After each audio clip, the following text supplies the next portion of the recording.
네, 일타정치 박영식 시사에디터 이동학 전 민주당 최고위원, 김동환 민주당 전략기획위 부위원장님 나오셨습니다. 안녕하세요. 네, 안녕하세요. 네, 부위원장님 뭔가 네네. 뭐 이렇게 직책이 생기셨네요. 예. 안 뵌 사이에 축하드립니다. 그전까지는 평론가로 하다가 네. 이제 평론가를 넘어서 뭐 저희가 또 집권 여당이니까 어허. 집권 여당의 전략을 정치적 합리성을 바탕으로 잘 꾸려나가기 위해 당에서 열심히 이제 좀 활동. 전략이 굉장히 전략 열심히 수준이 했습니다. 이제 올라갈 수밖에 없는 거 아니냐 이렇게 이제 주변에서 보고 있죠. 두 분 친하신가요?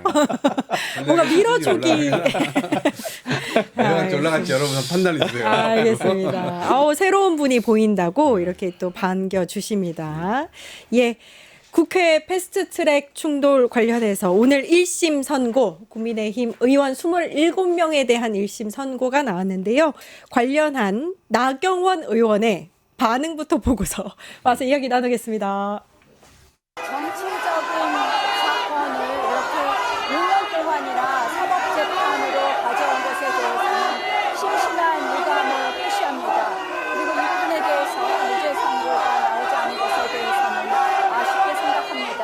그러나 법원은 명백하게 우리의 정치적인 이러한 정황, 선거에 대한 명분을 인정했습니다. 결국 민주당은 독재를 막을 최소한의 저지선을 인정했다고 봅니다. 그런 점에서 오늘의 판결은 의의 있다고 생각합니다.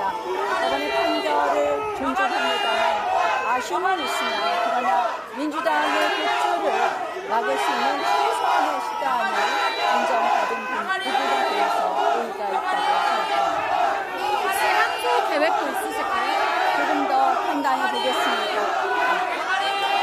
기소와 선고에 있어서 좀 정치적 판단이 있었다고 보시나요? 네, 그런 부분이 아쉽다고 생각합니다. 약간 배경음악처럼 계속 들렸던 게 나가리. 그거밖에 잘 안 우리가 들렸어요. 아는 그분인가요? 나가리. 네, 우리가 아는, 모두가 아는 그분.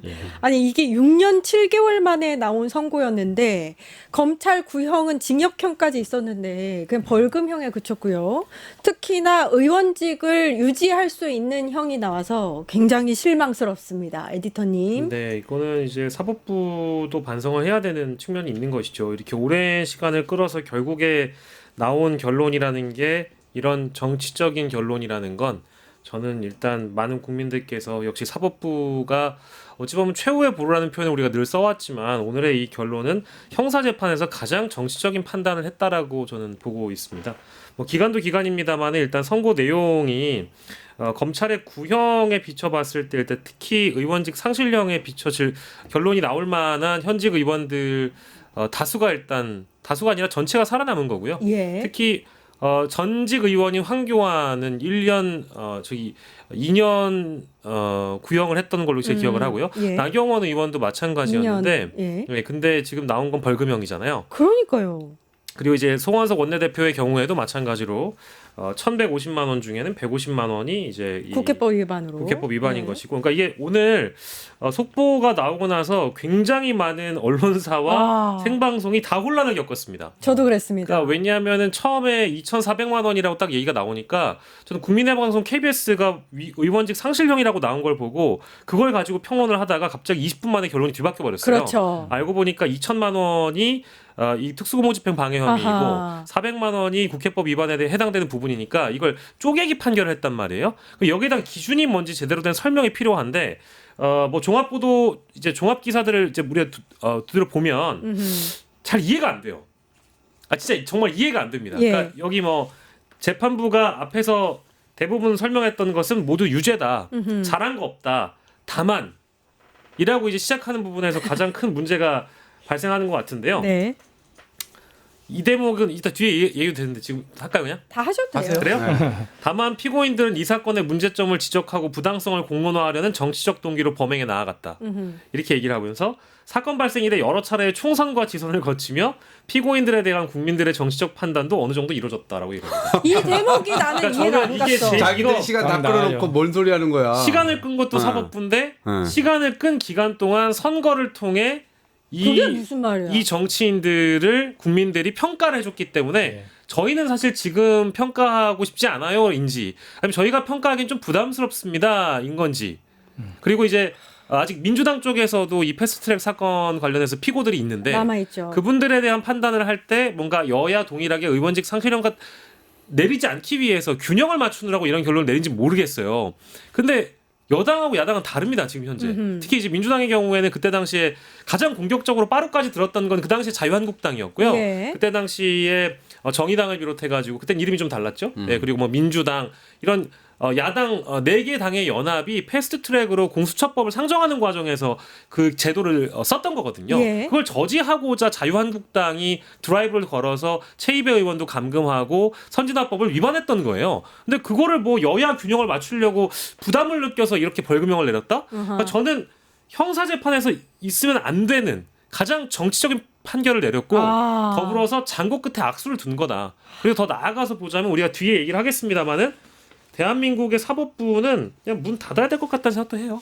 심각합니다. 지금 심각해요. 그러니까 이게 동물국회, 식물국회이던 시절이 있었습니다. 우리 김동완 전략 부위원장 잘 아시겠죠. 국회 오래 계셨으니까. 네. 근데 이 법안 통과될 때마다 마음에 안 드는 법안이 있으면 문 부셔지고 문 붙잡고 안 놔주고 상임위원장 점거해버리고 짐승 같았어. 짐승. 그때 당시에도 진짜. 소화기 가지고 막 뿌려대고 그 장난 아니었어요. 일상이었어요. 그죠? 네. 보좌진으로 많이 계셨으니까. 그럼요. 그래가지고 이거를 좀 막고자 국회 선진화법을 만든 거예요. 이제 적어도 동물국회, 식물국회 이건 하지 말자 해가지고 한 건데 그 취지를 완전히 그냥 형해화 시켜버리고 본인들 스스로가 최이배 의원 제가 방금 통화했거든요. 통화하셨어요? 기분이 어떠시냐고. 뭐라 그래요? 내가 뭐 무슨 말을 할 수 있겠어. 대인배야 대인배. 그리고 민주당 의원들도 남아 있으니까 이놈들이 어떻게 판단하는지 끝까지 봐야지. 왜냐면 또 이쪽에는 그렇게 약간 빼주고 또 이쪽은 이렇게 할 수 있잖아요. 그러니까 약간 그것도 좀 걱정되시는 모양이에요. 그래서 그 부분까지 좀 봐야 된다 이렇게 말씀을 하셨는데 어쨌거나 지금 이 국회 선진화법의 입법 취지가 있었는데 그 입법 취지를 완전히 본인들 스스로가 판단을 완전히 뒤로 유보해버리면서 사실상 말도 안 되는 이런 판단을 내렸기 때문에 앞으로 이런 일들이 또 발생하면 어떡하죠? 그래서 가이드라인이 그냥 되는 거 아니에요 이거. 예, 솜방망이나 다름없었어요. 검찰이 구형한 걸 다시 정리를 해드리면 나경원 의원에게는 징역 2년, 황교안 전 총리에게는 징역 1년 6개월 이렇게 네. 구형을 했었다고 합니다. 네, 근데 이제 제가 보기에는 이제 국회 선진화법 통과 이후에 요 정도 사태의 일은 제 기억에는 아주 거의 최소화된 수준으로 지금 많이 자리 잡혔다 그러니까 이런 일은 없다. 지금은 이때가 하도 강도 높게 당시 이제 국민의힘에서 자유한국당에서 너무 지나치게 하다 보니까 이 문제가 그 당시에 빨리 해결이 됐어야 그것이 실효적인 법 적용이죠. 근데 이미 이것도 너무 늦었습니다. 그러니까 당장 어떤 얘기 나옵니까? 이재명 대통령 공직선거법 위반할 때 이틀 만에 보고 다 판단했는데 이 사건 지금 거의 6년 가까이 끌었어요. 6년 7개월. 이렇게 나온 재판이 어떻게 국민께 설득력을 가질 수 있겠고 결국엔 또 이게 면책성 판결 아닙니까? 정말 이건 좀 참담함을 금할 수가 없고요. 참 이게 그리고 요즘 보면은 이제 사건 사고도 워낙 많이 일어나서 평론하기 대단히 어려워요. 예. 뭔가 한 텀 지나야 사태를 알 수 있을 만큼 너무 이제 사건 사고가 많은 요즘인데도 불구하고 이 사건 국민들께 정말 유의미하게 다가가야 되는데 아무런 실효성이 지금 없는 그런 판결로 국민 앞에 다가왔다 이렇게 평가할 수밖에 없습니다. 실효성이 없다. 예. 그 법원 그리고 또한 판결 가지는 우리가 황교안이 다에 최후는 이거 법적 단계로 가는 것이다. 이렇게밖에 저는 해석을 할 수가 없어요. 예. 그러니까 법원 판결을 이렇게 좀 종합을 해보면 처음에는 유죄를 선고를 하면서 유죄다. 다 유죄. 이것도 다 유죄. 유죄예요. 저것도 공소 유죄. 사실 모두 인정해요. 유죄. 그리고 면책 특권 대상도 아니다. 라고 해놓고 면책에 해당하는 형량으로 선고를 내렸단 말이에요. 이거 어떻게 봐야 되는지 모르겠네. 그러니까 우리가 선거법에 보통 633 원칙을 들이대잖아요. 예. 근데 그것은 당선자에게 대부분 들이대거든요. 왜 633을 해놓냐? 이 사람 임기가 4년인데 1심 6개월, 그다음에 2심 3개월, 그럼 마지막 3개월 이렇게 해가지고 최대한 어쨌든 1년 근거리 내에서 이 부분을 처리를 해줘야 그 사람이 선출직으로서 나머지 나머지 임기를 확실하게 하든지 아니면 빨리 끌어내려서 보궐선거를 해가지고 시민들의 어떤 결정 권한을 다시 한번 열어주든지 그런 취지가 있는 거거든요. 예. 근데 지금 이런 식으로 해가지고 국회가 지금 몇 번 지나왔습니까? 그러니까요. 한 3번 지나왔잖아요. 총선 2번 네. 있었고 지방선거 1번 있었습니다. 2019년도에 있었던 전전 의원들 지금 상대로 지금 이렇게 한 거 아니에요? 심지어 예. 황교안 의원이라고요? 황교안. 황교안. 네. 솔직히 이름도 잘 황교안 모르겠어요. 당대표? 예. 아, 예. 이게 자유한국당 때 일인데 지금 이미 국민의힘입니다. 이름들이 많이 명시가 돼 뭐 하는 있는데 거예요? 누군지 모르는 의원들도 많고요. 네. 너무 그리고 옛날 일. 남부지방법원 설명 자료 보니까 아예 아까 이제 에디터님도 잠깐 언급하셨는데 그런 선거들이 의해서 국민의 정치적 평가가 어느 정도 이루어졌다. 그 대목이 제일 웃기는 대목이죠. 그렇죠. 그러니까 오히려 빠르게 이 부분에 대해서 선고를 해서 문제점을 국민들이 알 수 있게 해줬어야죠. 그러니까 우리가 잘못한 건 아닌데 우리가 잘못한 건 없어. 국민들이 평가해 주셨으니까 이제 나는 도망갈게. 이제 이 정도로 저는 보여서 아하. 사법부가 가장 비겁한 판결을 내렸다고 봅니다. 그러니까 이제 그 아까 이제 이동학 최고께서 존 최고께서 좋은 말씀 주신 건데 그 앞으로 국회 선진화법은 그 여야가 합의해 가지고 우리가 동물국회 만들지 말자고 이거를 도입을 한 거잖아요. 네. 그러면 이제 그 법을 지키는 자세가 필요한 건데 지금 최종적으로 판단하는 사법부에서 그냥 이 정도의 판결만 내렸다라고 하면 그 영상으로 다 기록되어 있는 들어 눕고 빠루 갔다가 오고 막 그 행동 그대로. 막 멱살 잡고 싸우고 별 정말 짓거리를 다 했는데 그거 자체가 그냥 벌금형 정도의 면죄부를 주는 수준이라면 앞으로도 이런 일이 벌어지면 처벌 안 하겠다라는 거예요. 그러니까 이거는 뭐냐면 국회 차원의 윤리위가 있지 않습니까? 예. 윤리위에서 국회의원 제명해 본 적 없잖아요. 네. 똑같은 거예요. 그러니까 유명무실. 우리가 이제 오늘의 범죄에 대해서 관대해져 버리면 내일의 범죄에 대해서 용기를 주는 겁니다. 그러니까 오늘 이런 기준을 줬다라고 하면은 이제 국회의원들도 아무렇지 않게 국회 선진화법 위반해도 돼요. 그 법을 뭐더러 만듭니까? 그렇지. 이게 윤리위도, 당장 나경원 의원 얘기하는 거 보세요. 자기 아무것도 잘못한 게 없는데 표정이 좋잖아요. 정치적 판단 내렸다. 이게 가이드라인이 돼서 우리가 한 게 뭐가 잘못인데 이렇게 나오는 거예요. 아. 그러니까 이게 지금 야, 이게 그리고 또 이 억지 남부지방법원 지르기는- 설명 자료 보니까요. 자기네들이 왜 이렇게까지 6년 7개월 동안 선고를 끌었느냐에 대한 설명이 맨 처음에 나오는데 뭐라고 하냐면 영상 파일 수가 300개, 검사 제출 증거의 수가 2,000개. 너무 증거가 방대해서 증거 조사를 하는데 많은 시간이 소요될 수밖에 없었기 때문이다. 이렇게 설명을 하더라고요. 예, 제가 보기에는 그 영상 자료 대표 증거 몇 개만 추출해도 분명 법 위반 사항 그냥 눈에 띄게 나옵니다. 예? 그리고 국회 선진화법의 입법 당시는 여기에 해당하는 조항들이 굉장히 위중하게끔 설정이 돼 있거든요. 그러니까 이게 단순한 법안이 아니라 이 정도 행위했으면은 심각하게 처벌해야 된다는 것을 입법 취지에 담고 있어요. 그 입법 취지에 따른 판결을 하지 않은 것입니다. 아, 사법부 왜 이래 진짜. 그 선진화법이 일방적으로 통과시킨 것도 아니잖아요. 예. 이건 같이 통과시켰거든요. 예. 당시 우리 민주당의 원혜영 의원님 지금 이제 풀무원 창업하시고 지금 이제 은퇴하셨는데 이분하고 그다음에 지금 이분도 은퇴라고 보기엔 좀 그렇지만 김세연 의원이라고 그나마 얘기가 좀 통하는 분이 계셨습니다. 이렇게 해가지고 국회 선진화법이라든가 여러 가지 국회 개혁 법안 관련돼서 굉장히 토론도 많이 하고 논의도 많이 했어요. 그래서 이걸 다 설득을 해가지고 앞으로 이렇게 하지 말자라는 서로 공감대가 이루어져서 이 법이 통과됐던 거였거든요. 예. 바로 그냥 무시해버리고 해버린 겁니다 지금. 아니 그럼 말씀하신 대로 국힘 있잖아요. 그럼 앞으로 더 요즘에 극우화 돼가고 있는 국힘이 더 그냥 막 나가겠네. 최근에 장애인 비하 박민영 대변인 인재라고 하면서 굉장히 감싸고 있지 않습니까? 이거 더 심해지겠네. 그러면. 그렇죠. 제가 봐도 그렇고요. 지금 그 국민의힘이 장동혁 대표를 중심으로 급격하게 오른쪽으로 이렇게 변침하고 예. 있는 이런 상황. 그리고 오늘의 판결. 그리고 여기에다가 이제 주변에서 뭐 정당인은 아니지만 전한길 씨 같은 경우에 막 숙청 발언까지 이어지잖아요. 이런 것들이 극우로 다 한 군데로 지금 모이면서 굉장히 한국 사회의 정치를 혼란을 더하고 있다. 아하. 이렇게밖에 볼 수 없을 것 같습니다. 예, 예. 그러니까 이제 결론을 마땅히 내려줘야 되는 곳에서 이제 정의롭게 판단을 해주지 못하다 보니까 뭐라고 해야 될까요? 이제 이 사실상 피고들, 그러니까 이제 처벌을 받거나 단죄해야 되는 대상들이 오히려 기가 살아서 어떤 반응을 보이는지 이제 국민들이 정의로운 판결을 기대했지만 결국 계속 이제 이 사법부의 정의는 뒤처지고 있는 것이거든요.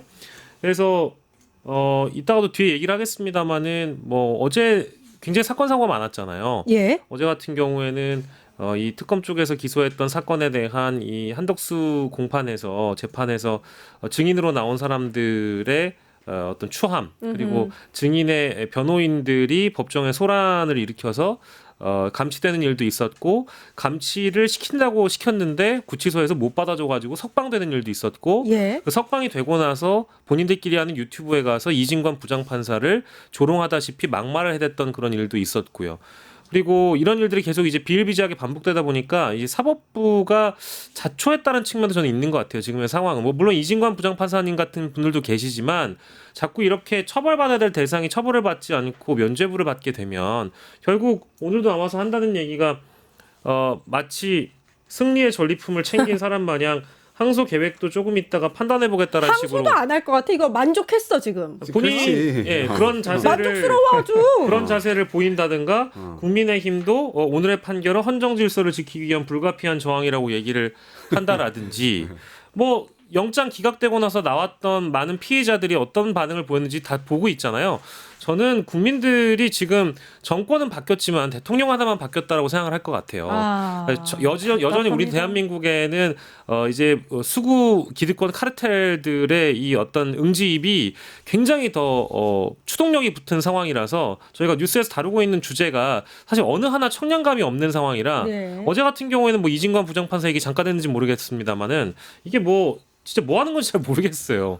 사회 정의라는 게 지금 이룩될 수 있는 걸까? 진짜 그런 고민까지 듭니다. 그러니까 지금 헌법을 벗어나서 저런 무지막지한 행동들을 해도 그것을 이제 감싸고 있는 것이고 지금 말씀하신 박민영 대변인과 관련된 것은 저는 이게 완전히 공적 책무를 완전 저버린 그런 행동들이라고 봅니다. 네. 그러니까 지금 공심 자체가 사라지고 사심만 남아있는 그런 정치 세력을 보는 것 같아요. 그러니까 민주주의라고 하는 것도 그렇고 여기에 지금 적응 자체를 못해서 기존에는 본인들이 그냥 권력을 잡고 국가의 어떤 자원들을 다 그냥 다 녹여먹다시피 했잖아요. 그러면서 독재 마음대로 하고 이제 그런 건데 민주주의 시대가 왔음에도 불구하고 이 시대에 지금 적응을 못 해가지고 본인들 스스로가 마음대로 했었던 그런 전례들을 계속해서 어떻게 하면 할 수 있을까 그것만 지금 보고 있는 거예요. 그래서 헌법 위반, 상식 위반 이 상황 자체로 지금 나아가고 있다는 점에서 저는 대단히 지금 위험한 상황이다 이렇게 봅니다. 그러면 요거 하나만 짚고 어제 그거 김용현 변호인들 감치 명령 그걸로 넘어갈 텐데요. 나경원 말입니다.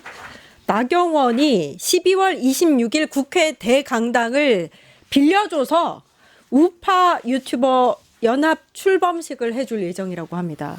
그러니까 아예 국민의힘은 우파랑 손잡기로 할 결심을 한 것 같아요.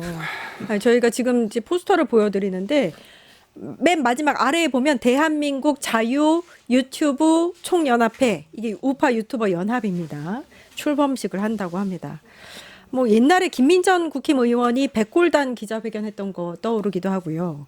아예 그냥 정체성을 구구 집단으로 가기로 했다라고밖에는 볼 수가 없는 것 같습니다. 예, 여기까지만 하고 예. 파파파파 증권 봉합